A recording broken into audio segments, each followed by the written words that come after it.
gentlemen, boys and girls, children of all ages. Welcome to the channel. We're here today to discuss about AEW Dynamite, April 13th, 2022 review. This was actually a very entertaining show. There were some spots on it that was a little, whatever. But most of it, the majority of it, was actually really good stuff. Good storyline progressions also occurred on this episode as well. It wasn't all just wrestling overall. There was actually good storyline telling. JAS versus the Eddie Kingston and Santana Ortiz was a good storyline teller. The match was average at best, but it still continued to progress the story between these two factions. So I'm enjoying that. The other thing that took place on this show that's really interesting is MJF and Wardlow. These two guys are AEW originals, and man, are they doing a terrific job with Wardlow. Wardlow is looking like a fucking $1 million on TV right now. I am enjoying everything they're doing with him. Yes, it is getting a little repetitive though, him coming into the arena, beating the shit out of security guards and stuff like that. But at the end of the day, guys, we are getting continuous storyline progression with MJF and Wardlow. That is very good stuff. I mean, we are getting similar progression between MJF and CM Punk. Is that a sign that MJF knows how to tell a story? If it is, why? If I'm AEW and I'm Tony Khan, I'm centering this fucking company around MJF. Because, as we already know, Cody Rhodes has gone over to WWE. Cody Rhodes has not been all that bad on WWE. From what I'm hearing, their second week in a row, he cut another good promo, had a match with The Miz, and beat his ass and won. So, with that being said, they cannot lose MJF to WWE. AEW needs to keep MJF with them for life. Okay? MJF, I have been praising him since the time I've seen this dude. I've seen him, the first time I ever saw him was at that Ring of Honor All-In pay-per-view event. And from that day on, I have kept my eyes very close on MJF whenever he's on a big promotional platform. This guy has got it all. He is a very entertaining guy. He's got a lot to offer to any wrestling promotion, including WWE, if WWE is smart enough to do the same thing they're doing with Cody Rhodes. If they allow MJF to go ahead and do what he wants to do and he jumps ship to WWE, folks, we are going to have the Attitude Era possibly reemerge in WWE. If that was to happen. I highly doubt it will. I don't think MJF is that dumb enough to jump ship over to WWE when AEW's already got the same amount of cash they could offer him that WWE has. So he's clear when it comes to the money part.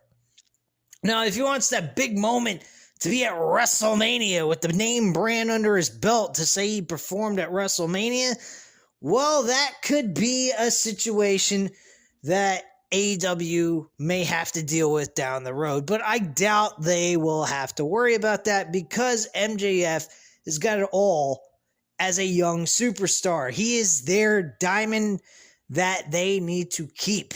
He ain't someone you fucking let go like Cody Rhodes. Cody Rhodes is an older dude. He's in his mid-30s. He's still got plenty of time left in his shelf life, but he ain't no 20-something-year-old kid. He's a 35-year-old man plus, okay? I'm a little bit younger than him. I'm 34 years old, so he might be 35, 36 years old. He ain't got much time left in his career. Now, granted, Cody Rhodes has kept himself in great shape. He hasn't had any severe injuries, to my knowledge anyway. But still, I would say by mid-40s, I think he's got another 10 years left in him. That's about the amount of time he's got left, I think. And by that time, by 45, I think he's going to retire. that's all there is to it, man. Cody does not have a long-term future. 10 years is good. It's useful. It's something that any promotion can utilize, but it's not the kind of time that MJF can utilize. MJF could utilize another 20 fucking years, man. He's got 20 years left in him, man. That's double the time. So, of course, AEW is going to need to put all their focus into MJF real soon. This guy's got a ton of talent. He has the ability to entertain.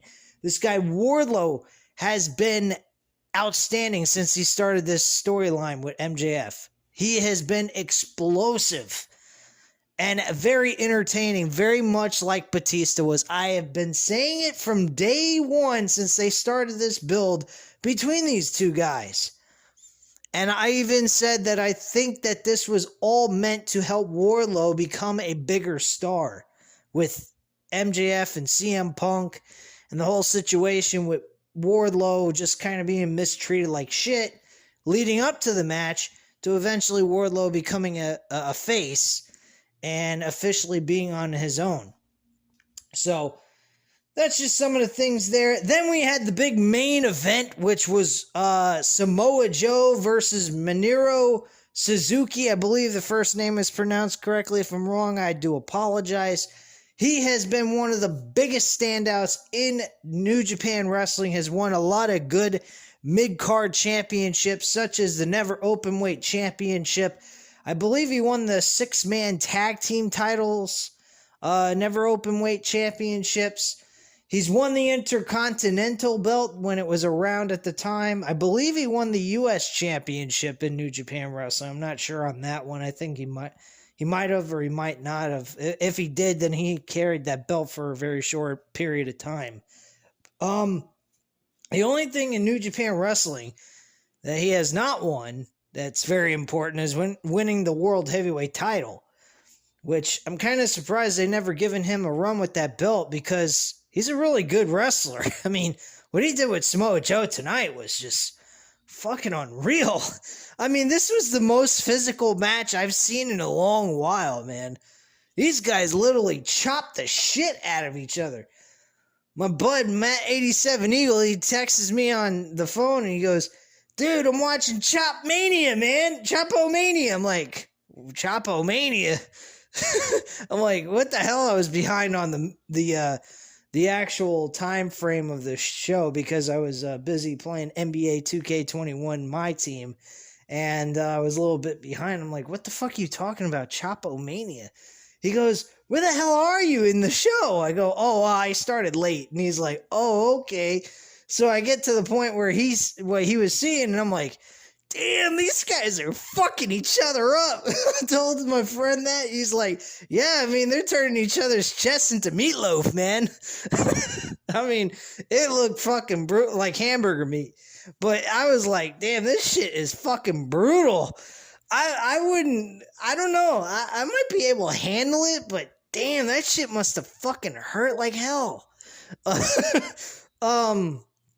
But yeah, this was a really good main event match that took place, and Samoa Joe won. Unfortunately, after the match was over, this really pissed me off. Jay Lethal goes ahead with Sanjay Dutt. They introduce this present, I guess you could say, that they were trying to give to Samoa Joe. And it's this Indian basketball player that was drafted to the NBA who apparently was a bust. I never heard of him. I'm a big basketball fan. As you guys already know, I missed like almost 30 minutes of the fucking beginning portion of the show and had to watch it from the beginning because I DVR it on YouTube TV, thankfully. That's one of the things I love about YouTube TV. But I missed that because I'm playing my NBA 2K21 game and I'm going ahead and I'm just fucking mind my own business. And I'm hearing this guy was drafted to the NBA. What the fuck? I never even heard of this dude. Some Shavir, some kind of I don't know what the fucker's name was. I'm saying to Matt, I go, what do we have here? What is this, Great Khali 2.0? What the fuck? And all of a sudden, he starts putting this clench hold with his hands over Samoa Joe's skull, and he starts squeezing his head as if we're seeing the Great Khali reemerge as a younger person. What the fuck's going on here? I'm going, what the hell? This was fucked up shit, man. I'm going, what the fuck?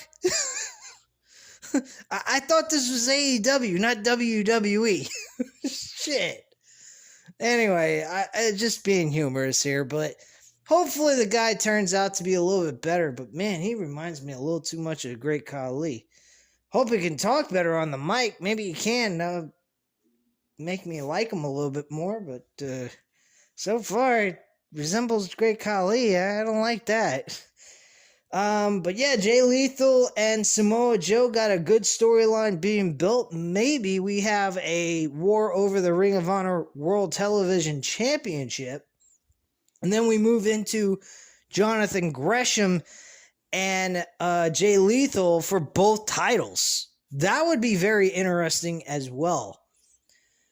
Besides that, we had the Jurassic Express defend their tag team titles against Red Dragon, Bobby Fish, and Kyle O'Reilly in a very, very good, entertaining tag team match. Folks, you can talk about merge the divisions in WWE. I hear JD from New York 206 say that over and over and over again. At one point in time, I would have agreed with him. At this point, tag team wrestling in WWE is dead. You might as well forget about going ahead and merging the divisions. You might as well take the tag team titles from both Raw and SmackDown, hell, even NXT, put them in a trash can along with the fucking women's tag team titles and 24/7 title, almost forgot about that, and burn those sons of bitches, because they don't mean a fucking thing anymore.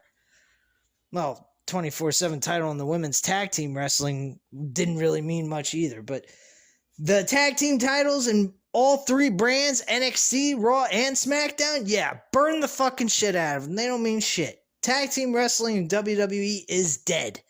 So why have belts for them? What trash. I mean, no offense to JD from New York 206, man, but merging the divisions ain't gonna do shit. They ain't got no fucking tag team division. You want tag team wrestling? You go to AEW.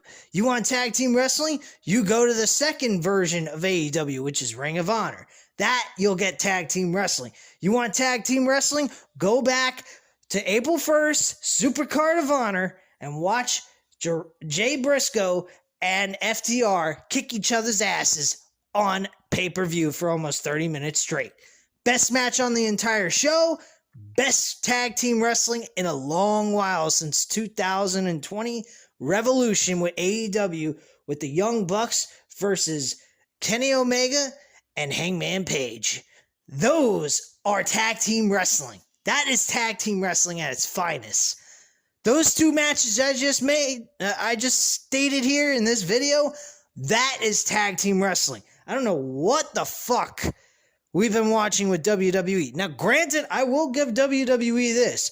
Tag team, the Raw Tag Team title match was entertaining at WrestleMania. The Raw Tag Team title match on Raw for that triple threat that they also did was good. But, let's get real, guys. There ain't enough tag teams, excuse me, let me reiterate. There's not enough tag teams in WWE to claim a tag team division. So what the fuck would you be fighting over tag team titles if there's not enough tag teams in their division? It's pointless. AEW's got tons of tag teams. I think they got about 9 tag teams in their division. Possibly. And they are just unbelievable with what they got, man. They are fucking kicking ass with their tag team wrestling, man. So yeah. Yeah, anyway, the Jurassic Express, they defended and retained their tag team titles in a very entertaining matchup. We also had CM Punk open the show. I'm not really going in order here, so if I just giving you guys a heads up. I should have given it to you way, like in the very beginning of this video, but I'm going based off of memory. Everything else, I'll take the video and then go back and check to make sure I didn't miss anything and re-record here. As you guys may not be able to tell, I actually do take breaks and pauses so I could check and make sure I didn't miss anything, because of I just look over on my phone to check to see if I missed anything off of the results page that I look at for these shows, so I give you guys accurate information on what happened. There was really no promos that took place on this show, barely at all, I don't think. Except for some backstage interviews, which weren't all that important. And some announcements for the Battle of the Belts, which will be taking place this Saturday at 8 p.m. I will be covering that. I will be covering Rampage. I will be covering a lot of shit on this channel this week with AEW. Thank God. I want to cover AEW content. Fuck WWE. Outside of Cody Rhodes and Roman Reigns, I don't think there's a damn thing on WWE that's worth even watching. And I'm not a big fan of Cody Rhodes anymore, based on the fact that he just he backed out of the company and went to the WWE. And my attitude, just to clarify things, why I feel the way I feel, I think he should have just left things as it was with WWE. He didn't need to make the nasty remarks about WWE and the way they run their business, and then expect fans to not look at him as a turncoat and go to the other company. I think that was the terrible thing that he did. It made him look like he was a contradiction, and I still look at him as a contradiction because of the fact that he went ahead and did that. He bashed WWE, and then he went to WWE when things didn't go his way in AEW. I think that's shitty way of doing things. And I mean, this is coming from a guy who doesn't particularly support WWE's creative content, but his position on the way he acted, is talking about how shitty WWE is, how creatively fucked up they are and all this, and how they, disrespect their fans, and saying that AEW is the alternative to the other promotion, but then jump ship to the other promotion anyway, is a little retarded and hypocritical to me. So that's why I'm not a huge fan of Cody. But I can't deny his skills, his ability to sell a match, and his ability to be creative. And if he can get through Vince McMahon and get him to do the right thing with this company, my attitude and feelings towards Cody will change. That I will promise you guys. But at this present time, outside of his storyline telling and his ability to wrestle in the ring, that's about the only thing I like about him. As a person, I could give a shit about him because I kind of think he's hypocritical on what he had to say. But moving on, guys, let's go on with this. CM Punk opened the show against Penta El Zero Miro. I believe is how you pronounce his fucking name. Who the hell knows? Penta's changed his name 50 million ways to Sunday. I don't even know what the hell his damn name is anymore. But CM Punk and Penta really put on a good opener to the show. It went about almost 30 minutes. I would say about 20 plus minutes. CM Punk picked up the victory with the GTS Go to Sleep and got the 1-2-3 after a terrific finish to the match. What else happened on this show? I already mentioned that JAS, Jericho Appreciation Society, won their match. That was because of a shot across the back with a baseball bat. I believe it was by Jericho. Or no. I think Jericho got the pin. And I think Daniel Garcia hit Eddie Kingston in the back with the baseball bat.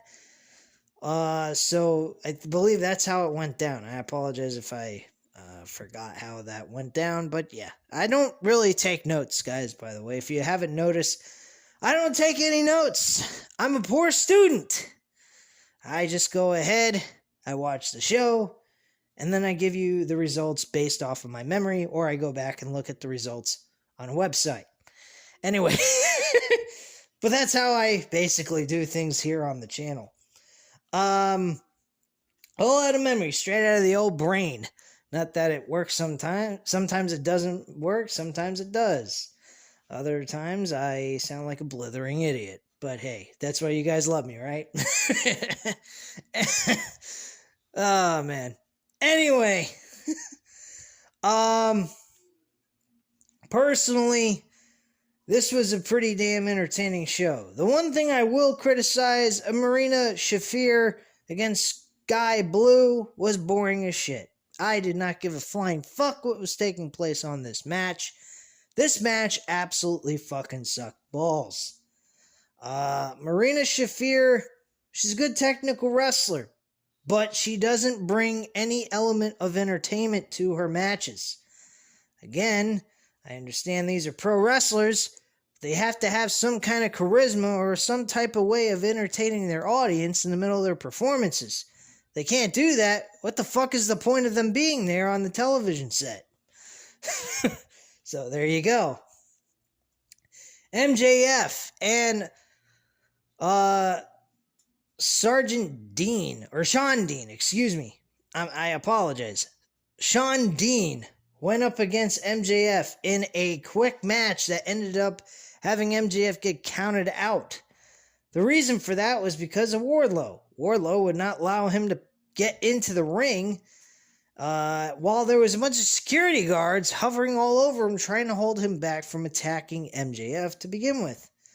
And he tried to get the referee not to count to the count of 10. He said, whatever Tony Khan is paying you, I will double it, and please don't count to 10. I'll give you the money.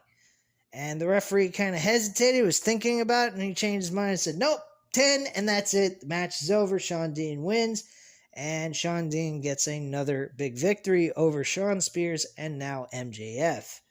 So MJF is standing there very surprised. He can't believe he just lost to a fucking young talent that's just starting out. Had a couple of matches on television, also dark. And both him and Shawn Spears has officially lost to this guy. I'm kind of surprised my own self. But overall, MJF kicked his ass, so I wouldn't say that Sean Dean got a huge victory here, unlike what he did to Shawn Spears last week. But at the end of the day, it was a bit surprising. Wardlow, holy shit, man. When he got removed out of the arena and was sent backstage, he was starting to beat the crap out of the other security guards again. And he got up close to the camera, and I swear to you, man, it was so badass. This has not been done in a very long time. He grabbed the camera, and he was so intense. He was spitting into the camera's lens. He looked like a fucking drooling dog ready to eat its meat and its prey and just destroy it and rip it to shreds. I mean, he looked like a crazy dog foaming at the mouth wanting to destroy MJF. He says, if you don't let me out of this contract, I'm gonna fucking destroy you, kind of attitude, you know? And man, was he killing it with that fucking camera. He even threw the camera down on the ground. Oh man, was it fucking brutal. And it was great. One of the best freaking promos that Wardlow has ever cut. Usually Wardlow is a pretty mellow guy for his height and stature and everything. But this man, he looked like he was a ferocious animal. I mean, he looked like an animal trapped inside of a cage ready to break out and eat someone's fucking head off. You know? Or rip someone's head off, whatever you want to call it. But yeah, what a fucking backstage promo by Wardlow. And he just started beating the crap out of everybody. There was one moment during the time he was by the ring, he power bombed one of the security guards, like how Kevin Owens power bombed someone on the edge of the ring. He fucking just threw him like a rag doll onto the side apron of the ring, and the fucker just laid there as flat as a dead carcass. And I'm going, holy shit, this guy's gone fucking crazy, man. Really out of this world stuff, man. Wardlow put on one of the best performances I have seen from him since he started in AEW, to be quite frank with you. He's gotten better and better since this change with MJF. I've been really impressed with him as of late. Let's see here. By the way, at the end of the AEW Tag Team title match, FTR showed up because Ring of Dragon. What am I talking about? Red Dragon was trying to steal the AEW Tag Team titles. They kind of just threw the titles down and then walked up the rampway. And FTR was staring down Red Dragon as well as Jurassic Express. Now, this might be interesting. What if the FTR go ahead and defeat Jurassic Express to become the AEW Tag Team Champions? Think of this. They could be the belt collectors of tag team wrestling, have the AAA Tag Team titles, the Ring of Honor Tag Team titles, and AEW Tag Team titles. That's a hell of a way to bring FTR from winning tag team gold in AEW to having them win every title, well, not every title, but 3 major promotions tag team titles and hold them simultaneously. That would be fucking cool as shit. And I think that would be a smart move by AEW to do. I think based on the way FTR has performed, their run as the AAA champions, and now winning the Ring of Honor Tag Team titles and putting on a hell of a performance, both on the Supercard show and AEW Dynamite last week in the main event. I think these guys definitely deserve a run as Triple Crown Tag Team champions from 3 different promotions. I think that would be fucking cool as shit. And I think they've earned it. I really do. They've really have gotten a lot better. They were good, but they've elevated themselves. They went from being good to really good. I mean, almost great. And they've had some back-to-back good championship, how about great championship title matches for those Ring of Honor Tag Team titles. I gotta say, the Ring of Honor Tag Team titles have really rejuvenated FTR as a tag team. Big time. I don't know if it had to do with Jay Briscoe and Mark Briscoe, or just had to do with the fact that they now own 2 major tag team titles from 2 different promotions. I'm not quite sure, but I'm really getting behind FTR. They're really becoming interesting to watch perform, and they're pretty damn good in the ring. I mean, shit. But yeah. We also had Powerhouse Hobbs and Ricky Starks in a tag team match against fucking Swerve Strickland and Keith Lee. This match was actually good. There was one small problem. I don't want to say I didn't like the ending. It was a surprise ending to see Will Hobbs pin and defeat Keith Lee. It's a huge win for Keith Lee. But I understand they were in the hometown of Ricky Starks in Louisiana. But really? Keith Lee suffered a loss? From what I saw, he was 5-1 going into this match. Now he's 5-2. I'm not going to complain too much about this situation, but I'm feeling a little concerned about Keith Lee here. You know? I know this loss he'll bounce back from. I know they'll get him back on a winning streak anyway. It doesn't really matter. But he hasn't had a whole lot going on with him lately. He's had a couple of matches here and there just to get him started. People get to notice him a little more and get the ring rust off and all that jazz. But in all honesty, he hasn't done a whole lot of much of anything right now, except for the little build that he had going with Will Hobbs. Now he loses to Will Hobbs. I mean, they still could book a match between these two, but still, it's kind of concerning that Keith Lee lost. Guys, I think that Tony Khan will get things back on track for Keith Lee.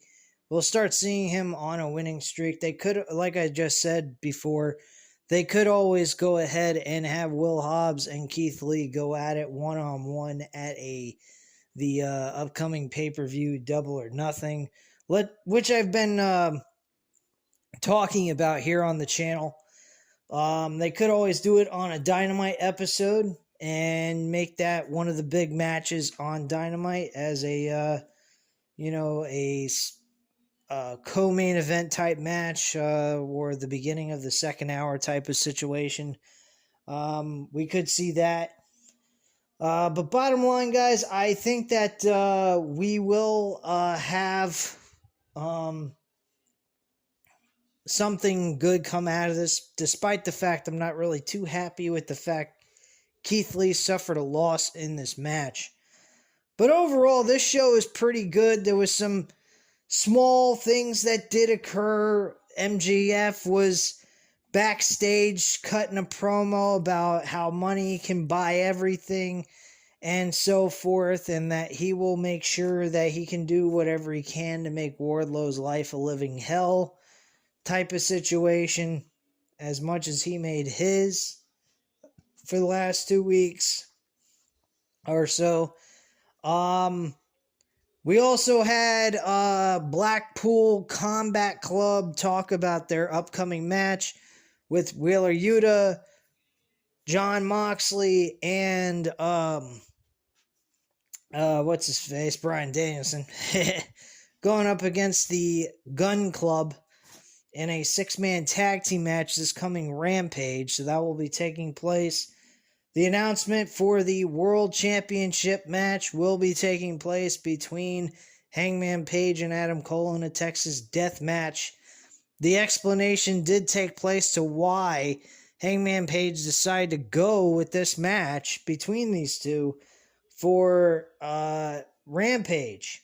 His explanation was, after his first time doing this match with Lance Archer, he believes he has a lot more faith in himself and belief that this is his match and not Adam Cole's match, and that he will benefit from having this stipulation implemented in their match, eventually giving him the advantage and the ultimate win at the end of this.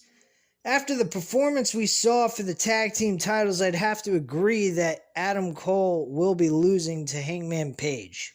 I don't think that Adam Cole will be walking away the new World Heavyweight Champion. I think Hangman Page will be losing that World Championship. I almost said tag team titles.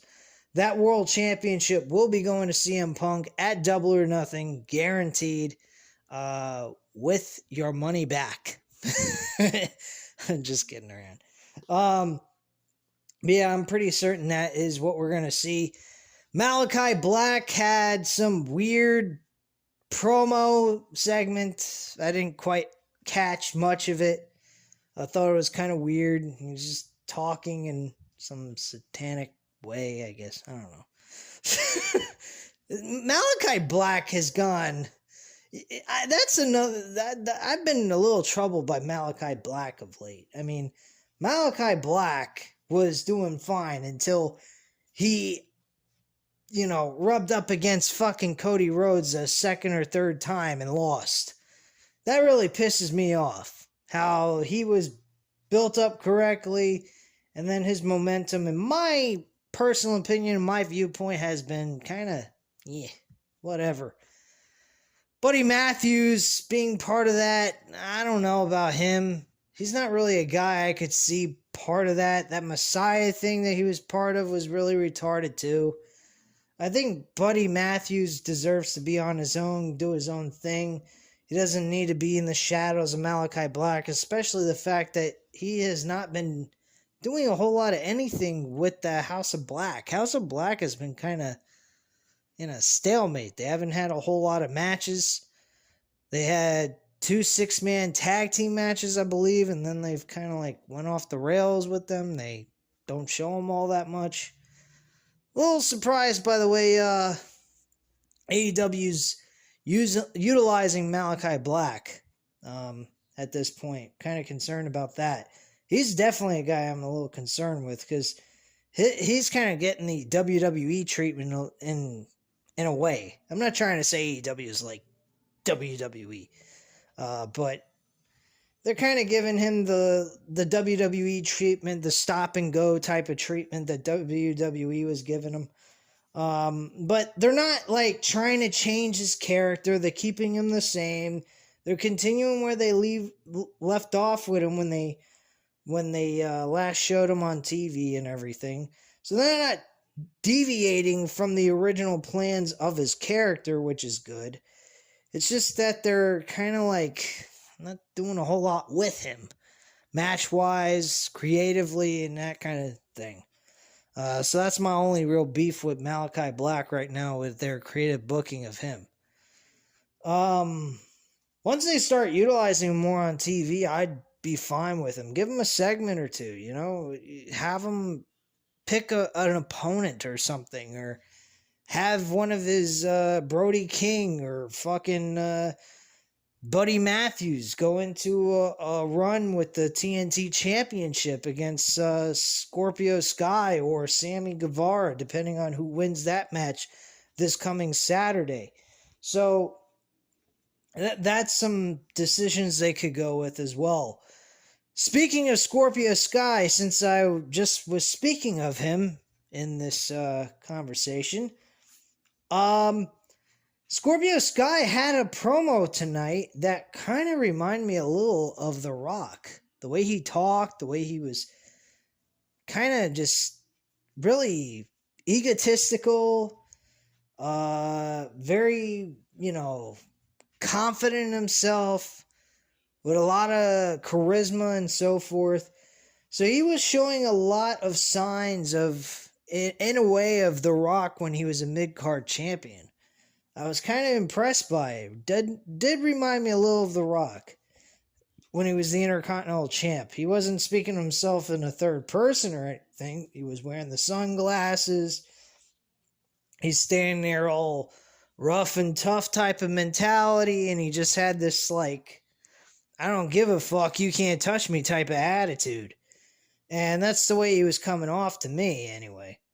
I was impressed with him. I thought he was pretty entertaining during this segment. Dan Lambert, of course, as always, is entertaining. Except for when he does the stomping his feet like a child who doesn't get a toy in the toy store and not getting what he wants. That type of thing I think is a little bit cringe for me. But when he cuts a promo, he's pretty fucking good. Ethan Page, since he's joined this group, has done a lot of good stuff as well. So I've been impressed. I'm very happy the way things are going with him. There was an announcement that Tony Khan will be making a major announcement next week on Dynamite. Jeez, this guy every fucking couple of weeks has got a major announcement to make. When are these announcements just going to become regular announcements? I mean, like, I don't know. But yeah, there's a huge announcement being made next week on TNT, on Dynamite next week. And I'm pretty certain I know what it's going to be about. It's probably something to do with Ring of Honor. He might be talking about them having a week-to-week a weekly deal with a TV company, some sort of television station of some sort, where we'll be able to see them on a major TV station, possibly. Who knows? Maybe he'll be on. They'll have Ring of Honor on Paramount. That'd be kind of cool. Paramount's very, they've had on TNN at that point, Spike TV, they had wrestling on there. I mean, fucking TNA was on there at one point. So who knows?